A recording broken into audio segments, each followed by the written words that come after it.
जय हिंद दोस्तों। इस लेक्चर में हम लोग सभी प्रकार के डेफिसिट को स्टडी करेंगे। इस लेक्चर के बाद आपके सारे डाउट ना जो डेफिसिट वाले होंगे वो सारे खत्म हो जाएंगे। तो देखिए हम लोग इसमें क्या क्या देखेंगे। फिजिकल डेफिसिट को देखेंगे, रेवेन्यू डेफिसिट को भी देखेंगे, प्राइमरी डेफिसिट को भी देखेंगे, इफेक्टिव रेवेन्यू डेफिसिट को भी कवर करेंगे, बजट डेफिसिट को भी कवर करेंगे, करंट अकाउंट डेफिसिट क्या होता है ये भी जानेंगे, ट्विन डेफिसिट को भी कवर करेंगे, ट्रेड डेफिसिट को भी कवर करेंगे। तो सारे डेफिसिट को हम लोग इस वीडियो में ख़त्म कर देंगे। तो चलिए हम लोग स्टार्ट करते हैं। पहला है बजट डेफिसिट।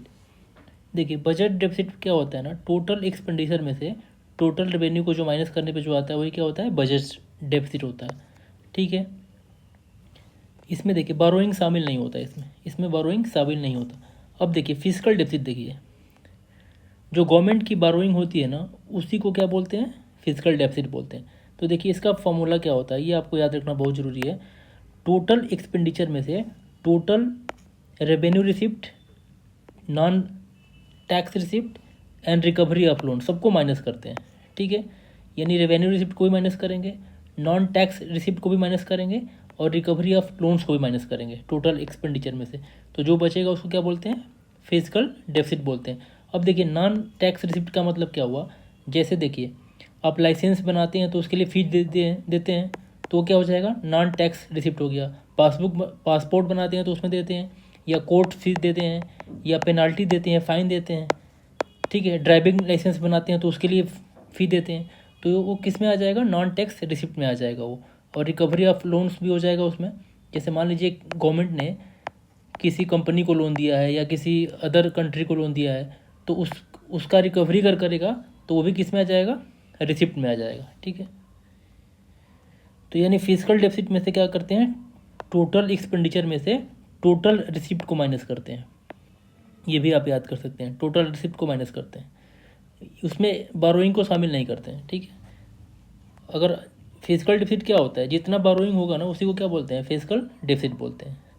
जितना फिजिकल डेफिसिट होगा उतना गवर्नमेंट का उधार होगा, बस क्लियर है। अब देखिए रेवेन्यू डेफिसिट को देख लेते हैं, ईजी है। इसमें रेवेन्यू डेफिसिट में ना रेवेन्यू एक्सपेंडिचर में से रेवेन्यू रिसिप्ट को माइनस करते हैं। इसमें रेवेन्यू यहाँ पे भी रहेगा, रेवेन्यू यहाँ पे भी रहेगा।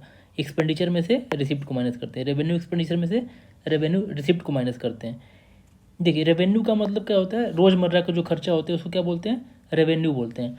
सरकार का दिन पर दिन का खर्चा चलाने के लिए जो भी उधार लेते हैं ना उसको क्या बोलते हैं, रेवेन्यू डेफिसिट बोलते हैं।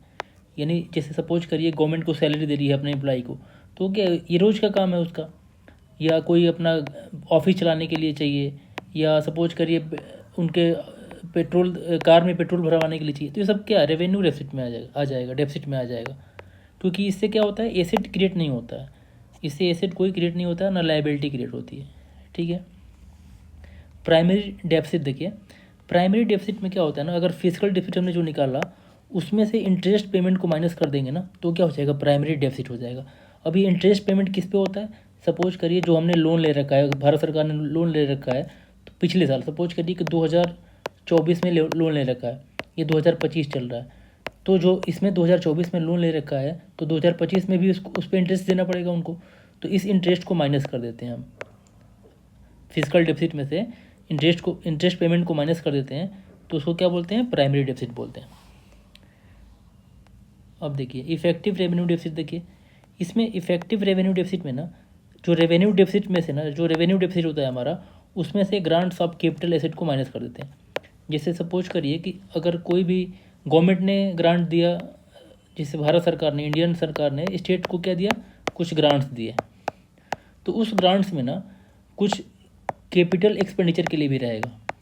ठीक है, जैसे रोड बनाने के लिए हो जाएगा, या कोई ऑफिस का रिपेयर करने के लिए हो जाएगा, ये सारी चीज़ें रहेंगी उसमें, तो उसको माइनस करना पड़ेगा अगर आपको इफेक्टिव रेवेन्यू डेफिसिट निकालना है तो।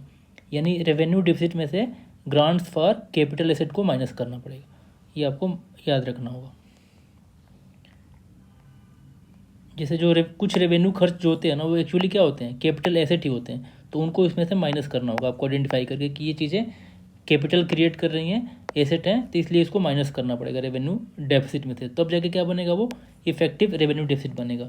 देखिए मोनेटाइज डेफिसिट में क्या होता है, जब जिसमें क्या होता है ना, मोनेटाइज डेफिसिट में क्या होता है, आरबीआई द्वारा सरकार को दी गई डायरेक्ट फाइनेंसिंग, उसको क्या बोलते हैं, मोनेटाइज डेफिसिट। यानी इसमें आरबीआई डायरेक्टली क्या करता है, फाइनेंस करता है सरकार को, तो उसको क्या बोलते हैं, मोनेटाइज डेफिसिट। इससे क्या होता है, इन्फ्लेशन बढ़ जाता है, अर्थव्यवस्था में लिक्विडिटी बढ़ जाती है, ये आपको याद रखना है मोनेटाइज डेफिसिट में। ट्रेड डेफिसिट में क्या हो जाएगा, इसमें इंपोर्ट ज़्यादा हो जाएगा एक्सपोर्ट से, तो ट्रेड डेफिसिट हो जाएगा, यानी हम ज़्यादा बाहर से सामान खरीद रहे हैं और कम बेच रहे हैं, तो इसमें क्या हो जाएगा, ट्रेड डेफिसिट हो जाएगा, यानी इंपोर्ट माइनस एक्सपोर्ट हो जाएगा। अब देखिए, अगर इंपोर्ट ज़्यादा होगा तो ट्रेड डेफिसिट होगा, अगर एक्सपोर्ट ज़्यादा होगा तो ट्रेड सरप्लस हो जाएगा। क्लियर बात है। करेंट अकाउंट डेफिसिट, ये देखिए इंपॉर्टेंट टॉपिक है। जब देश की कुछ विदेशी लेन देन में घाटा होता है ना, कुल विदेशी लेन देन में घाटा होता है, तो उसको क्या बोलते हैं, करेंट अकाउंट डेफिसिट बोलते हैं। देखिए करेंट अकाउंट डेफिसिट में क्या होता है ना, इंपोर्ट्स जो आप करते हैं गुड्स का, सर्विस का, ट्रांसफ़र का, और हम जो एक्सपोर्ट करते हैं गुड्स का, सर्विस का, ट्रांसफ़र का, इसका डिफरेंस ही होता है। यानी हम ज़्यादा इंपोर्ट करते हैं और कम एक्सपोर्ट करते हैं, तो इसको माइनस करने के बाद इंपोर्ट्स ऑफ गुड सर्विस और ट्रांसफ़र में से export of good and service transfer minus करने के बाद क्या बचता है, करेंट अकाउंट डेफिसिट बनता है। ठीक है, उसी को क्या बोलते हैं, करेंट अकाउंट डेफिसिट बोलते हैं। इंडिया में ये कॉमन चीज़ है, ठीक है, क्योंकि हम ऑयल इंपोर्ट करते हैं, इसलिए क्या है, करेंट अकाउंट डेफिसिट इंडिया में नॉर्मल चीज़ है। प्राइमरी करेंट अकाउंट डेफिसिट, देखिए इसमें प्राइमरी लग गया, जहाँ पे भी प्राइमरी लगेगा ना तो उसमें इंटरेस्ट वाला बाहर को माइनस कर देंगे, नेट इंटरेस्ट पेमेंट को माइनस कर देंगे। अभी हमने देखा प्राइमरी, ये भी देखा ना हमने प्राइमरी वाला में, यहाँ पे प्राइमरी डेफिसिट वाले में, तो हमने इंटरेस्ट को इसमें भी माइनस किया था, तो इस वाले चीज़ में भी इंटरेस्ट को हमने माइनस कर दिया। बस प्राइमरी करेंट अकाउंट डेफिसिट में से इंटरेस्ट पेमेंट को माइनस कर देंगे। अब देखिए फिजिकल इम्बैलेंस नाम से ही क्लियर है, जब रेवेन्यू कम होगा और एक्सपेंडिचर ज़्यादा होगा तो फिजिकल इम्बैलेंस हो जाएगा, यानी कमाई कम खर्चा ज़्यादा, उसको ही क्या बोलेंगे, फिजिकल इम्बैलेंस बोल देंगे। ट्विन डेफिसिट में देखिए, इसमें जो फिजिकल डेफिसिट है ना और करेंट अकाउंट डेफिसिट दोनों बढ़ता है, यानी फिजिकल डेफिसिट का मतलब क्या हो जाएगा, सरकार का घाटा भी बढ़ेगा, और करेंट अकाउंट डेफिसिट मतलब व्यापार का भी घाटा होगा, दोनों का घाटा होगा, सरकार और व्यापार दोनों घाटा में चल रही है, तो उसको क्या बोलते हैं, ट्विन डेफिसिट बोलते हैं। अब स्ट्रक्चरल डेफिसिट देख लीजिए, जब इकोनॉमी में लॉन्ग टर्म स्ट्रक्चर में डेफिसिट क्या हो जाए, हमेशा डेफिसिट ही रहे ना, तो उसको क्या बोलते हैं, स्ट्रक्चरल डेफिसिट बोलते हैं। लॉन्ग टर्म में क्या रहे, हमेशा डेफिसिट ही बना रहे, तो उसको क्या बोलते हैं, स्ट्रक्चरल डेफिसिट बोलते हैं। अब साइक्लिक डेफिसिट देख लीजिए, इकोनॉमिक साइकिल के कारण होने वाले टेम्प्रोरी डेफिसिट को क्या बोलते हैं, साइक्लिक डेफिसिट बोलते हैं, यानी जो रिसेशन होता है या बूम होता है उसके कारण जो भी डेफिसिट होता है ना, उसको क्या बोलते हैं, साइक्लिक डेफिसिट बोलते हैं। अब देखिए यहाँ पे भी प्राइमरी रेवेन्यू डेफिसिट हो गया, तो इसमें से भी इंटरेस्ट पेमेंट को माइनस कर देंगे, जो रेवेन्यू डेफिसिट होगा ना, ये जो रेवेन्यू डेफिसिट होगा इसमें से इंटरेस्ट पेमेंट को माइनस कर देंगे। जब भी प्राइमरी आगे लगेगा तो इसके बाद वाले में से ना इंटरेस्ट पेमेंट को माइनस कर देंगे, ये आपको माइंड में याद रखना है। That's it.